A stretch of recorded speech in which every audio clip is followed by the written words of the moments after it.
إسرائيل بردوامه د ارمانجکرنا بنگهین رژیما اسد و ین ایرانی لسوریه و دنافبرا هر دمودمکه ده ایریشک پیکتینه و رژیما اسد دگوت که او ماف خود برسفدان ده بپاريزن و دما که او ماف بکار آنین بالفرک هف پیمان خویا سرکه روسیه ارمانجکرن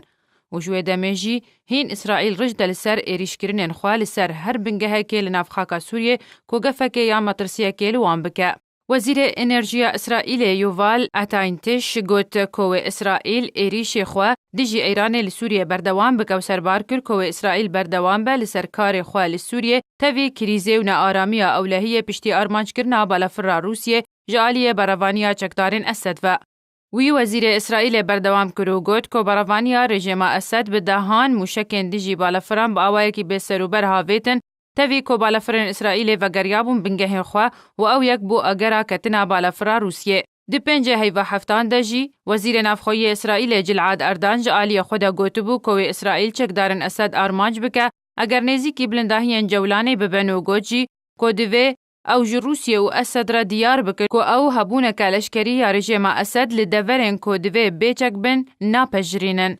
دی پنج حیوانهان ده کمپانی کنافدار یا اسرائیل جعالی خدا وینین کوبریا حیوان دست شکری هاتبون گرتن جمنگه هکا تکبری لباشور باجار مصیاف لگندوار حمایل سوریه نمایش کر که او جه راسری ایریشک اسرائیل دی دمکه نیزیکی و دمیده هاتبو.